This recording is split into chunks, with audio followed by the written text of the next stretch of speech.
Welcome back to the railroad, everyone.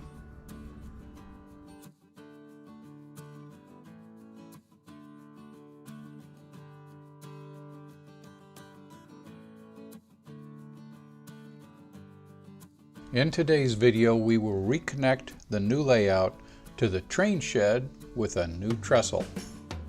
Doing this will mean we no longer have to carry our engines and cars from the train shed out to the train tracks. So today we're going to attempt to reattach the trestle from the new train shed out to the new layout. Come on along and join the fun. Now here is the way we're going to get our wood for the trestle beds.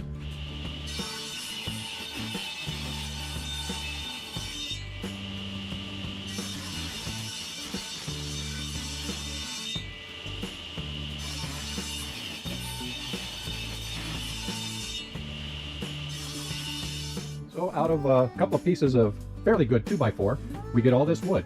And what we're going to use is this nice jig that I got from a good friend, Brent Stuba. And here's a trestle bent that Brent put together. We'll be using this jig and all of this wood to try and get about 40 feet of trestle bents built. So what we have here is our jig for making trestle bents. Here is a half trestle bent. This is all the 5 supports, uprights, with cross brace and a top and middle support. The backside doesn't have your braces yet. So you build it like this. We start by putting a top piece in right across the top of the jig, and then we have a lower piece, and I have marks along here for it. So that sets in, and then we have our cross braces. These are all cut to size, and they go in as such. I will be using my brad nailer, and we have 5/8 brads that we'll be using for the thinner pieces, and then we have 1/2 inch brads that we'll be using for the thick headers.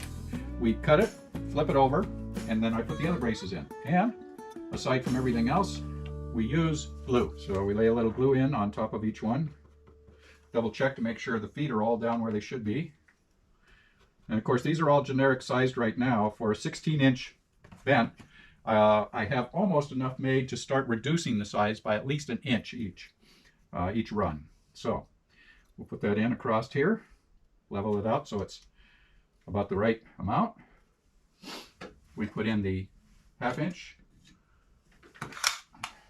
and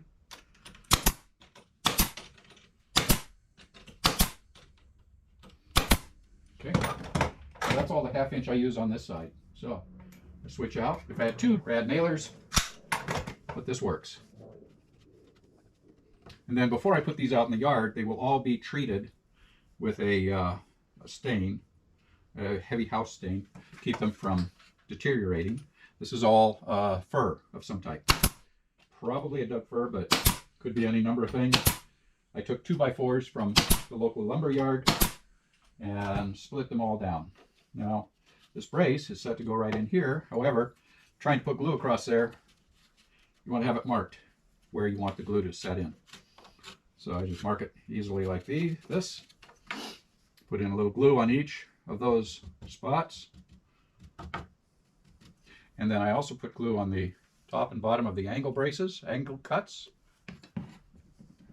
Set it in place, and it gets nailed down. At least 3. A lot of times if I have a lot of spare brads, I'll put 5 in. That being done, we take this out of its support. It's nicely braced in, and I just have to cut these off. This way I don't have to make exact cuts each time. I can go to my table saw, lay it flat, come across, make sure the cut is going to be right on the edge. And we get a fairly nice even cut, and I've got boards ready for my next run. Back to the jig, and we're back to the jig. Find another top brace.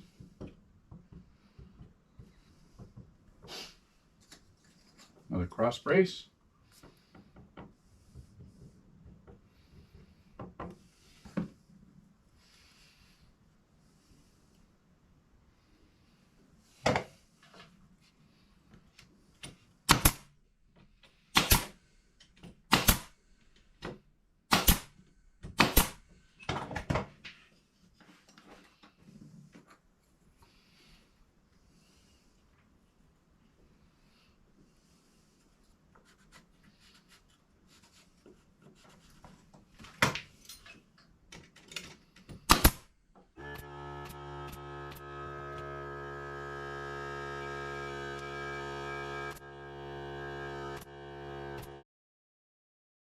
And finally, this is what your trestle bents should look like when they're all done.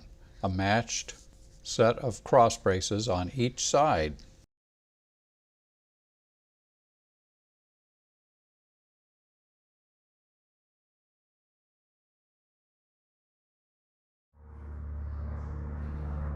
Well, and here we have our first 14 of the trestle bents primed and painted. In the beginning of this build, there was already 20 feet started on the new trestle over to Big Rock from the train shed. As the lift-out bridge is the most critical portion of this build, I had to start at that point to secure the track down to the newer trestle. Then when I arrived at the Big Rock station, we had some bracing to take care of. So here at the High Rock Mountain, we need extra support as this isn't that stable. I actually used to have a lot of planking along here and another bridge that came out, and that helped support this. But now that we don't have that and we rearranged our tracks, I'm actually going to put a couple of supports here to keep this better supported, make it more level. So what we're going to do is dig down a bit so we're down low, and we'll come in right about there. We're going to have a second one here, I think.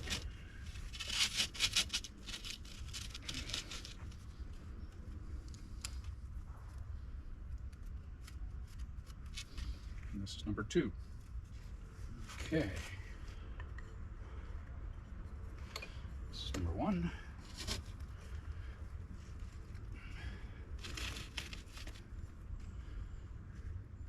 And this will be number 2.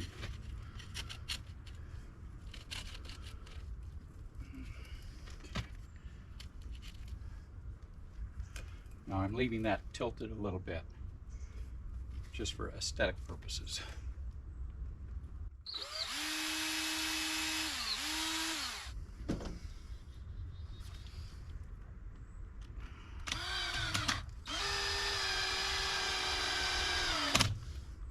All right, now we can get on with continuing the trestle out to where it'll come back around and join with the main loop right here, back on the far side.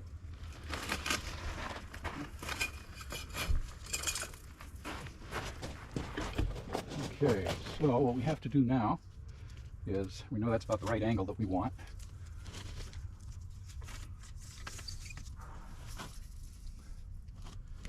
About like that. But you can see this platform is not very level. So we need to dig this out, get a nice level base, and put down to the base piece. Now, it's just going to be about the right height. Be a little tall.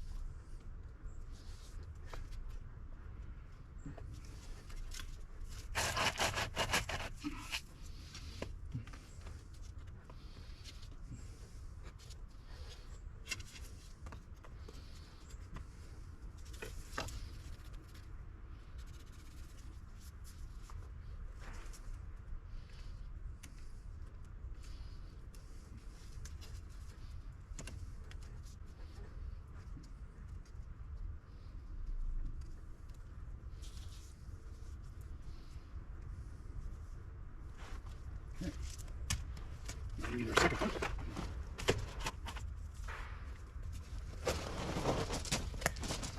Good, run and get a level. So to get the overall height that I had to drop, I used this laser level, and I set it level on the tracks where I started from, and then shot the height that it was where I had to end up, and came out with the inches. With the inches that I had to drop known, I measured the length of what I had left. I divided the height in inches by the length in feet that I had to drop, and at that point, this being a 2-foot level, I would drop that amount every 2 feet so that I ended up with the right elevation to get me all the way to the end and be level. There is a little bit of a grade down here. I didn't quite get it right. It was a little tough to work in between the old stump, but it worked out. 2 truck engines can make it up here just fine.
Well, I hope you all enjoyed that.